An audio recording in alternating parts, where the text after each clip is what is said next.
என்ன முக்கிய காரணத்தினால எடப்பாடி பழனிசாமி அவர்கள் டெல்லி பயணம் மேற்கொண்டிருக்காரு சார்? தேர்தல் நெருக்கத்துல இந்த மாதிரி பல சந்திப்புகள் நடக்கிறது இயல்பு தான், புரியுதுங்களா? அதனால திமுக அரசின் மந்திரிகள் மேல அதாவது ஊழல் இல்லாத இலாக்காவே இல்லை அப்படிங்கிற அளவுக்கு அனைத்து துறைகளிலுமே ஊழல் செஞ்சிருக்காங்க. அதை பத்தி கூட ஏன்னா இங்க கவர்னரிடம் கொடுத்திருக்கிறார்கள். அதை உள்துறை அமைச்சரிடமும் அந்த பட்டியலை கொடுத்ததுக்கான வாய்ப்புகள் இருக்கிறது தான் பார்க்கணும். இவர்கள் 2021 ஆட்சியில் வந்ததிலிருந்தே முதல் நாளிலிருந்தே இவர்கள் அனைத்து துறைகளும் அனைத்து அமைச்சர்களும் ஊழலில் திளைத்துக் கொண்டிருக்கிறார்கள் அப்படிங்கிறதா உண்மை. இதற்கு முன்பு அதிமுக ஆட்சியில இருக்கும் போதும் பாத்தீங்க அப்படின்னா திமுக இந்த தேர்தல் நெருங்குற வேளையில இந்த மாதிரியான ஊழலுக்கு அதிமுக செய்ததாகவும் பல குற்ற சான்றுகளோட பல விவரங்களை சமர்ப்பிச்சிருந்தாங்க. அன்னைக்கு அனைத்து அண்ணா திராவிட முன்னேற்ற கழக ஆட்சியில திமுக கொடுத்ததுக்கும் இன்னைக்கு நாங்க கொடுக்கறதுக்கு வித்தியாசம் பார்க்கணும். ஏன்னா அன்னைக்கு இவங்க பிஜேபி சேர்றப்பெல்லாம் மதவாதம் இருக்கு. இப்ப நாங்க சேர்ந்துட்டா உடனே மதவாதம் வந்துடும்.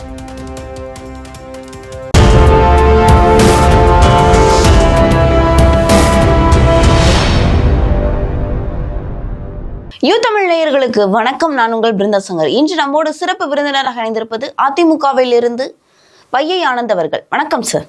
வணக்கம் சார். இப்ப பாமக கூட்டணி என்டிஏ கூட்டணியோட உறுதியா இருக்கு. பாமக தொண்டர்களும் மகிழ்ச்சியா இருக்கிறதாகவும் என்டிஏ கூட்டணியும் மிகப்பெரிய மகிழ்ச்சியில இருக்கிறதாகவும் சொல்லப்படுது. ஏன்னா பாமக கிட்டத்தட்ட பாத்தீங்கன்னா வட மாநிலத்துல எவ்வளவு பெர்சன்டேஜ் வாக்குகள் வச்சிருக்காங்க அப்படின்றது நமக்கு தெரியும். இருந்தாலும் பாமகலே இப்ப 2 பிரிவுகள் இருக்கிறதுனால அது ஒரு பிரச்சனையா வரக்கூடிய காலகட்டத்துல இருக்கும் அப்படின்னு சொல்றாங்களே, இது எந்த அளவுக்கு உண்மைன்னு நினைக்கிறீங்க சார்? இல்ல, பாமக வட மாவட்டங்கள்ல ஏற்கனவே அவர்களோட பலத்தை நிரூபித்து இருக்கிறார்கள், புரியுதுங்களா? அதே மாதிரி நீங்கள் கூறியது போல முன்பிருந்தே மாண்புமிகு அனைத்து அண்ணா திராவிட முன்னேற்ற கழக பொதுச்செயலாளர் அண்ணன் எடப்பாடியார் அவர்கள் தேர்தல் நெருக்கத்தின் போது ஒரு மாபெரும் கூட்டணியை கட்டமைப்போம் அப்படின்னு தொடர்ந்து வலியுறுத்தி வந்தார். அதோட ஒரு முன்னேற்பாடு தான் நேற்று பாமக அனைத்து அண்ணா திராவிட முன்னேற்ற கழக தலைமையிலான கூட்டணி இணைந்தது அப்படிங்கிறத நம்ம இதில் பார்க்கணும். ஏன்னா இதுக்கு முன்னாடி என்ன சொல்லிட்டு இருந்தாங்கன்னா, அவங்க கூட்டணியில பிஜேபி அதிமுக தவிர வேற யாரும் வரல, அந்த கூட்டணியில ஒன்றும் இதாகலை அப்படிங்கிற மாதிரி ஒரு கருத்து இது பண்ணிட்டு இருந்தாங்க. பட் அந்த கருத்து நேற்று உடைக்கப்பட்டுள்ளது அப்படிங்கிறது பார்க்கணும்.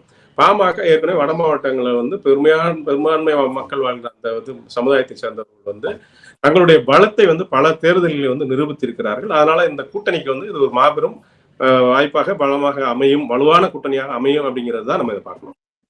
கண்டிப்பா சார். ஏன்னா இப்போ ஊழல் தொடர்பாக பல்வேறு சான்றுகளுடன் RN ரவி அவர்களை ஆளுநர் RN ரவி அவர்களை எடப்பாடி பழனிசாமி அவர்கள் சந்திச்சிருந்தாங்க. அது போக இன்னைக்கு பாத்தீங்க அப்படின்னா டெல்லி, அதாவது நேற்று டெல்லி புறப்பட்டு இன்னைக்கும் சந்திச்சிருக்காங்க அமித்ஷா, உள்துறை அமைச்சர் அமித்ஷா அவர்களை. இது குறித்து பல்வேறு விஷயங்கள் பேசப்பட்டதாகவும் அப்புறம் தொகுதி பங்கீடு தொடர்பாகவும் பல்வேறு விஷயங்கள் பேசப்படுவதாகவும் சொல்றாங்களே, என்ன முக்கிய காரணத்தினால எடப்பாடி பழனிசாமி அவர்கள் டெல்லி பயணம் மேற்கொண்டிருக்காரு சார்? இல்லம்மா, மாண்புமிகு அண்ணன் எடப்பாடியார் அவர்கள் தெளிவாக கூறிவிட்டுதான் சென்றிருக்கிறார். ஏன்னா மாண்புமிகு உள்துறை அமைச்சர் அமித்ஷா அவர்கள் தமிழகம் 2 நாள் இருந்த பொழுது மாண்புமிகு பொதுச்செயலாளர் அவர் வேறு நிகழ்ச்சியில் கலந்து கொண்ட காரணத்தினால் சந்திக்க இயலாமல் போய்விட்டது.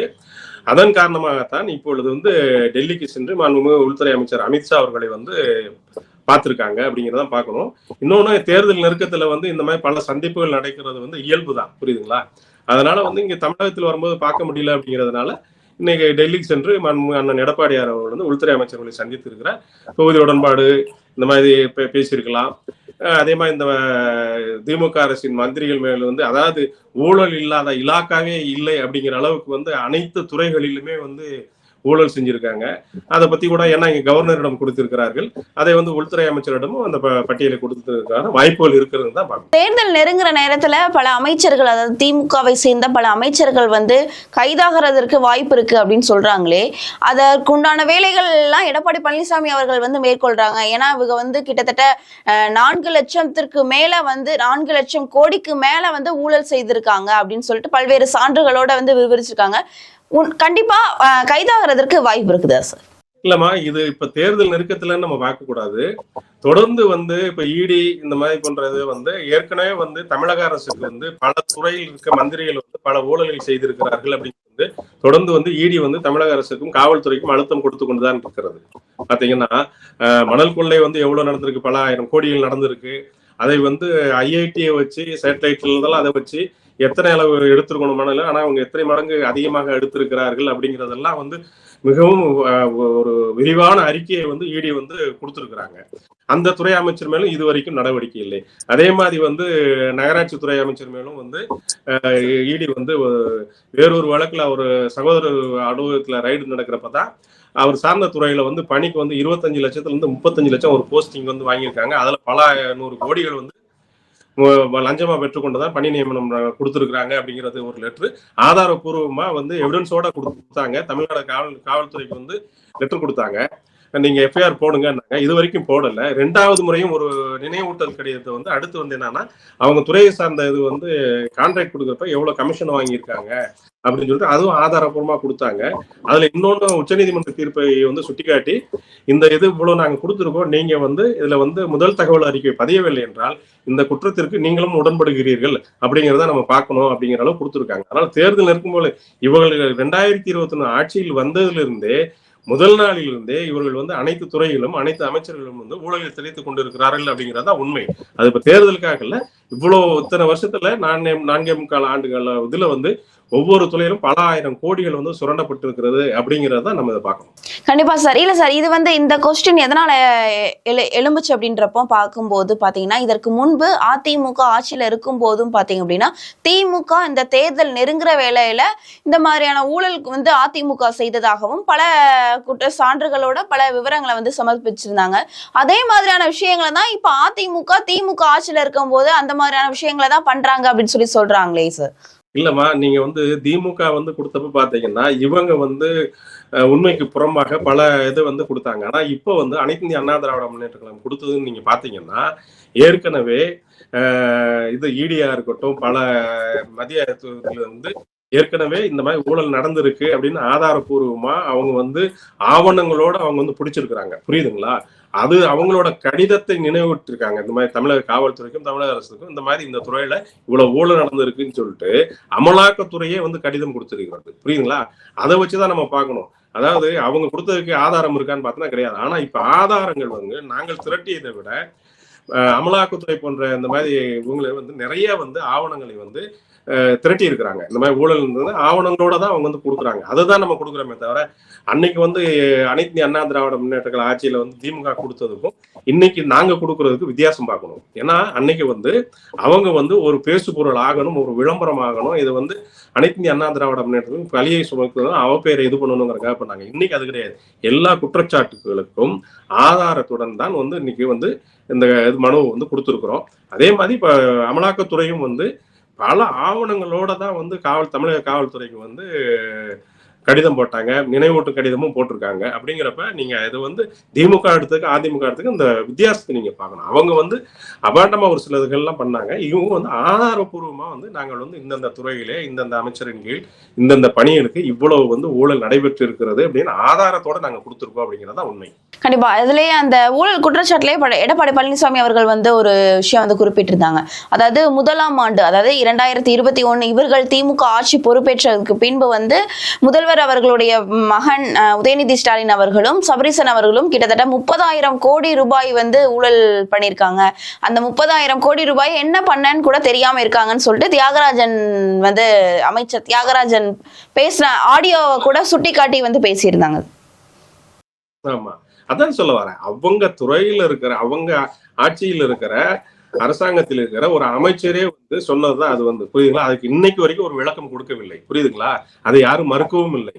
ஆனா அந்த இது வந்து அவரு அமைச்சர் பிடிஆர் தியாகராஜன் அவர்களோட அந்த இது வந்ததுக்கு அப்புறம் தான் அவரோட துறையை வந்து பிடிங்கிட்டு இன்னைக்கு ஒரு டம்மி போஸ்ட்ல கொடுத்துருக்காங்கிறத நம்ம ஒரு சாட்சியா எடுத்துக்கணும். அந்த மாதிரி பல விஷயங்கள் வந்து பல இதுல வந்து ஊழல் வந்து கண்கூட நடந்துகிட்டே இருக்கு அப்படிங்கிறது நிதர்சனமான உண்மை. இது அவங்க கட்சியில இருக்கிறவங்களே மொத்த நிர்வாகிகளே ஒரு அமைச்சர்களே சொல்றாங்கன்னா நீங்க வந்து பாத்துக்கணும். புரியுதுங்களா?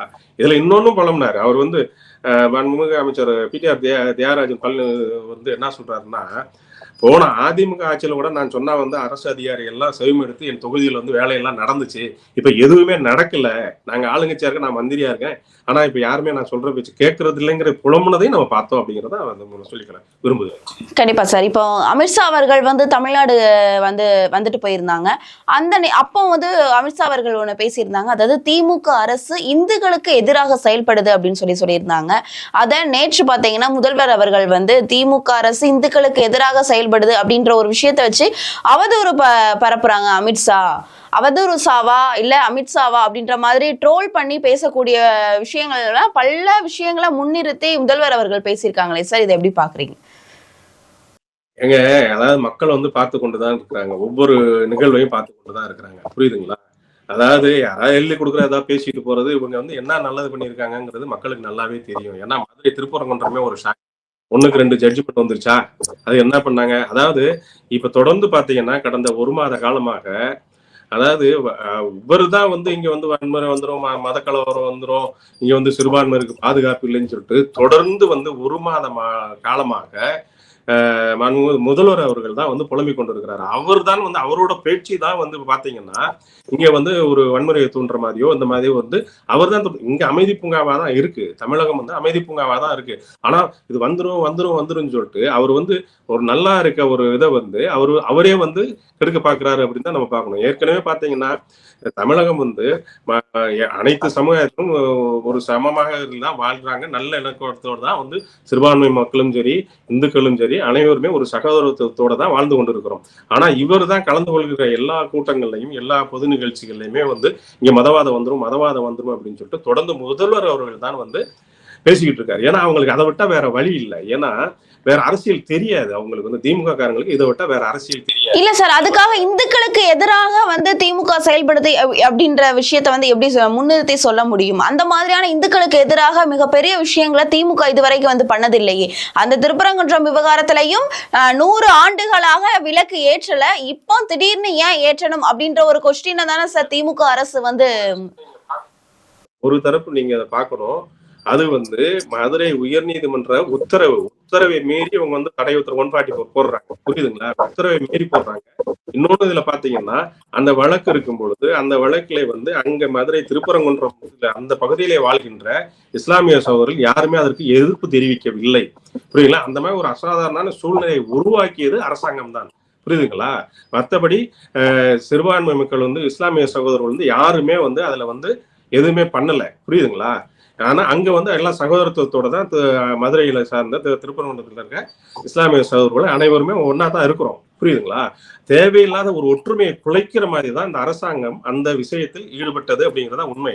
இதற்கு பாத்தீங்கன்னா அந்த ஒரு நீதிபதி தீர்ப்புக்கு மேல வந்து இவங்க வந்து அப்பீல் போனாங்க. அதுலயும் அப்பீல்ல என்ன சொன்னாங்க, அதாவது அரசாங்கம் வந்து இந்த மாதிரி, அதாவது இதோட ஒரு மோசமா யாருமே சொல்ல முடியாது. அதாவது எந்த வேலை வேணுமாலும் இந்த மாதிரி ஒரு அரசியலுக்காக எதை வேணுமாலும் செய்யலாம்ங்கிற மனப்பக்குவத்துல வந்து அரசாங்கம் இருக்கக்கூடாது அப்படிங்கறது தெளிவா சொல்லியிருக்காங்க. அதனால அமைதியா வந்து தமிழ்நாடு வந்து சிறுபான்மை மக்களும் இந்துக்களும் ஒற்றுமையாகத்தான் அமைதியாகத்தான் இருக்கிறார். அந்த அமைதியை சீர்குலைக்கிற வேலையைத்தான் திராவிட முன்னேற்ற கழகத்தான் செய்து கொண்டு இருக்கிறாங்க உண்மை. ஏன் இவங்க பிஜேபியோட கூட்டணி இருக்கிறப்பெல்லாம் மதவாதம் தெரியலையா அவங்களுக்கு? இவங்களும் இருந்தாங்கல்ல, பிஜேபியில வந்து அரசாங்கத்துல இருந்தாங்கல்ல, மத்திய அரசாங்கத்துல இருந்தாங்கல்ல, கூட்டணி வச்சிருந்தாங்க இல்லையா? இவங்க பிஜேபியோட சேர்றப்பெல்லாம் வந்து மதவாதம் இருக்காது. இப்ப வந்து நாங்க சேர்ந்துட்டா உடனே மதவாதம் வந்துடும். அதாவது அரசியலுக்காக எது வேணாலும் பண்றதுதான் வந்து திமுகவோட வேலை. அதனால பண்றாங்க. அவங்க அங்க இருந்து நல்ல பசையான பதவிகளை வந்து மத்திய அமைச்சருக்கு வாங்கி அவங்க வந்து இதே பாரதிய ஜனதா அரசாங்கத்துல அங்கம் வைத்தார்களா இல்லையா 5 வருஷம்? அப்ப மதவாதம் எங்க போச்சு இவங்களுக்கு? அப்ப பாரதிய ஜனதா கட்சி நல்ல கட்சி, இப்ப வந்து மதவாத கட்சியா நான் கேட்கிறேன். புரியுதுங்களா? அரசியலுக்காக இந்த மாதிரி எல்லா வேலையும் வந்து திராவிட முன்னேற்ற கழகத்தில் செய்து கொண்டு இருக்கிறார்கள் அப்படிங்கிறதா உண்மை. என்ன அதனால தமிழகம் வந்து சிறுபான்மை மக்களுக்கு பாதுகாப்பான ஒரு நாடு தான், எப்பயுமே அப்படிதான் இருக்கும். அதே மாதிரி அனைத்து மதத்தினரும் வந்து சகோதரத்துவத்தோடு நல்ல முறையில் தான் வாழ்ந்து கொண்டு இருக்கிறோம்.